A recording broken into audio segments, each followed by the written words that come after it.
Olá pessoal, bem-vindos aí a mais uma semana do nosso curso de resistência dos materiais. Essa semana nós vamos começar com um assunto novo, tá bom?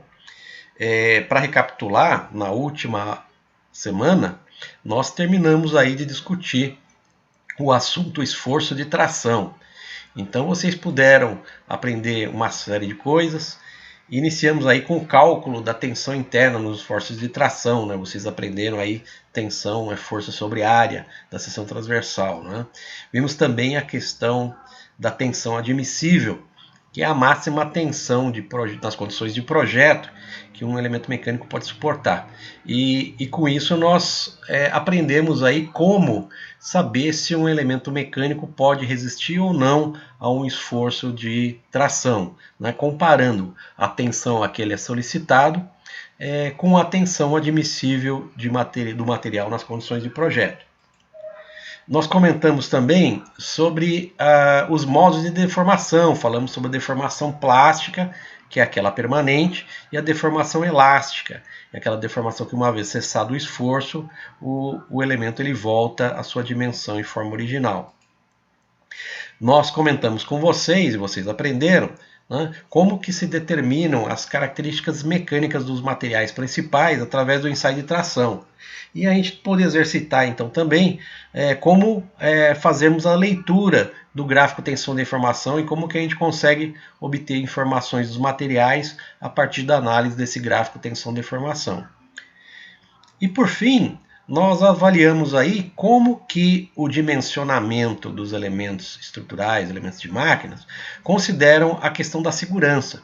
Então nós vimos aí a aplicação do coeficiente de segurança para dar um conforto ao projetista, ao técnico, de que o elemento vai resistir a condições de incerteza dentro do seu projeto. Tá? A partir do coeficiente de segurança é que a gente consegue determinar a tensão admissível nas condições de projeto com a segurança adequada. Tá bom? Então a gente aprendeu um monte de coisas. Tá? A partir dessa semana nós vamos ver outros esforços aí. Né? O primeiro deles, então, o segundo deles, né, vai ser o esforço de compressão, que é bastante similar ao esforço de tração. Né? Então vocês vão perceber que tem muitas comunalidades aí. Então nesse primeiro vídeo, né, vamos só fazer uma introdução para vocês perceberem, né, e sentirem a importância desse estudo de compressão. Então, para começar, né, a compressão nada mais é do que uma solicitação mecânica, né, que envolve também duas forças aplicadas numa mesma direção, só que em sentidos opostos. Né? Então, essas duas forças elas tendem a encurtar a peça no sentido da força aplicada, como mostra essa figura aqui. Tá?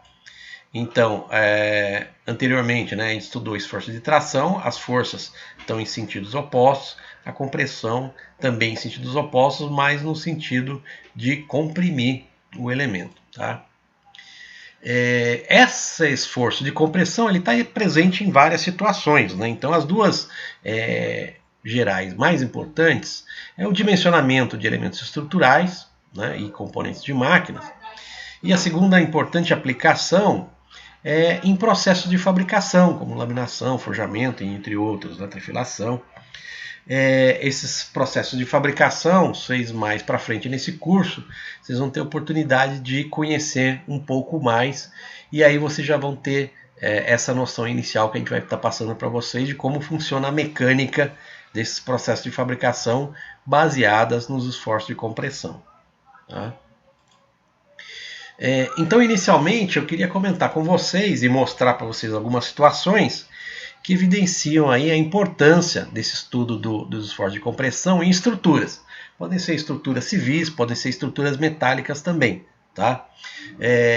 Melhor do que falar, eu vou mostrar dois videozinhos para vocês, tá? Que ilustra bem a situação que pode acontecer caso o dimensionamento das estruturas ou dos componentes metálicos não seja feito de uma maneira adequada. Tá? Então, primeiro, aqui no Brasil, né, de um edifício, vocês vão ver o que acontece nesse edifício. Pelo amor de Deus! Isso, você conversa entre si!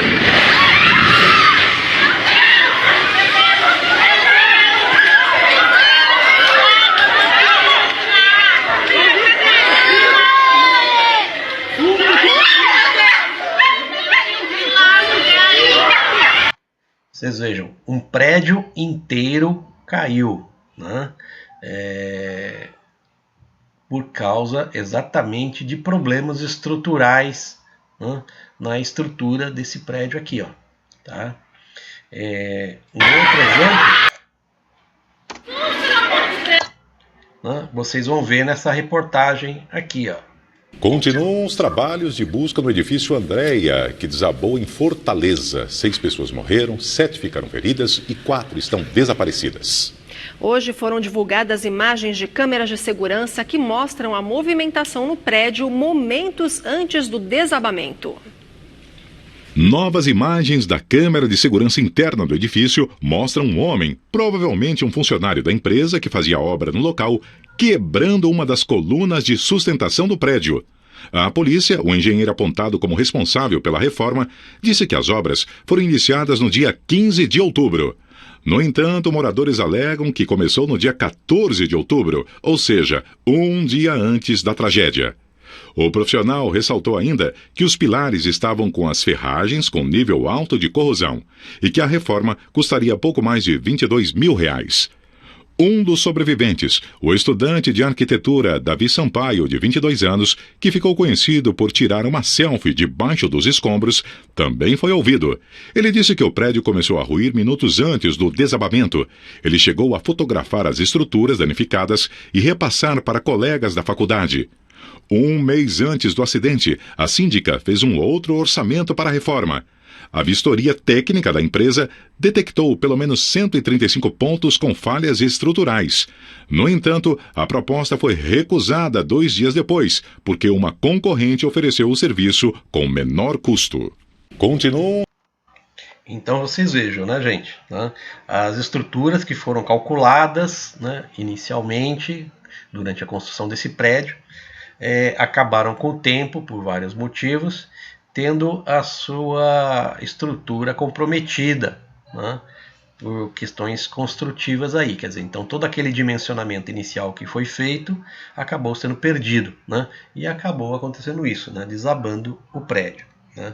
Essa situação, ela não é tão rara assim, né? Então aqui eu tenho algumas fotos, né, de consequências de esforços de compressão, né, superiores aquelas em que o material poderia suportar, tá?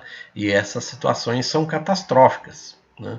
Então, por isso que é muito importante aprender e utilizar os conceitos adequados para fazer dimensionamento de estruturas que suportam esforços de compressão, né? Assim como os outros esforços também.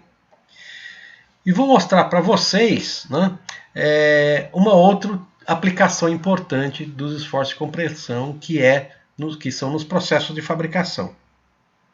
Então vocês vão ver na disciplina Processos de Fabricação, mais adiante nesse curso, né, como é que diversos processos diferentes utilizam esforços de compressão direta e indireta para fazer a conformação mecânica dos materiais, né? 2 deles muito característicos são a laminação e o forjamento, que vocês vão ter uma ideia de como que isso aí funciona, né, através de um filminho rápido aqui, ó.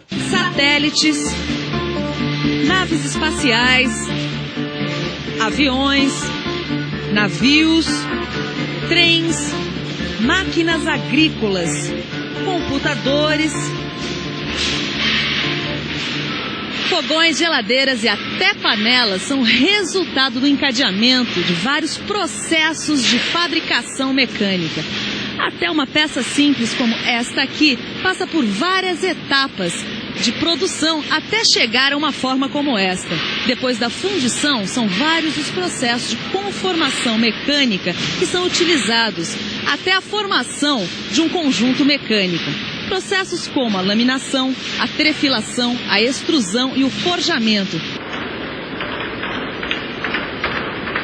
Nesse estágio que eu estou fazendo aqui nessa indústria, eu já aprendi várias coisas. Por exemplo, quando é que eu ia imaginar que uma placa como essa pode ficar tão fina até se transformar em papel alumínio? Para ver como isso acontece, a gente vai ter que falar em conformação por laminação. Olha aí um bom exemplo de conformação.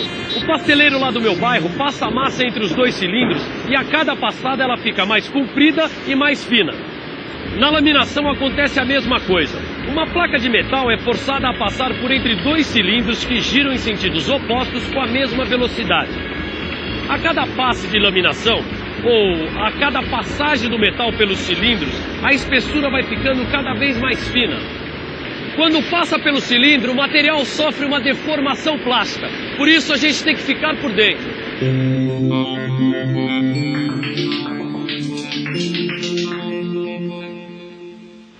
Por causa da deformação plástica, o material tem uma redução de espessura e um aumento na largura e no comprimento, sendo que a largura é limitada pelo tamanho dos cilindros.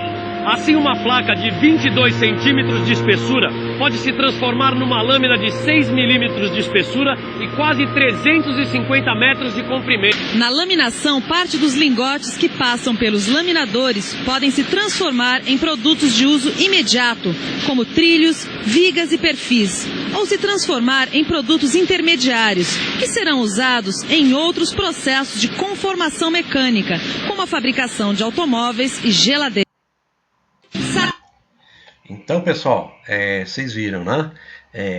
O processo de laminação consiste, então, de uma passagem de chapas ou barras entre dois cilindros que vão aplicar esforço de compressão para reduzir a espessura do material. Tá? Um outro processo de fabricação que utiliza os esforços de compressão é o forjamento. Né? Então, vocês vão ver num videozinho bastante curto como é que o processo de forjamento funciona. Se usan unas prensas de forja. En su interior contiene un molde, o dos moldes, según la técnica utilizada. La prensa ejerce una presión de miles de toneladas que oprime los lingotes contra el molde. El acero se oxida por la exposición al aire. Se usa agua a presión para eliminar el óxido. Un lingote... Então vocês vejam, né? Nesse vídeo vocês puderam observar que o esforço de compressão ele é propiciado a partir de uma prensa, né? Então são duas ferramentas que vão estar comprimindo um material que é o chamado material forjado, tá bom? Então, pessoal, só para vocês terem uma ideia, né? Esse assunto é um assunto bastante importante, assim como tração também era, né? E vocês vão perceber então que os temas que a gente vai tratar a partir de agora são muito similares aos de tração. Se vocês entenderem a tração, vão entender muito facilmente compressão também, tá bom? Legal, gente. No próximo vídeo nós vamos falar então sobre como calcular a tensão interna e vamos falar sobre a deformação então nos esforços de compressão, tá bom? Até mais, até o próximo vídeo.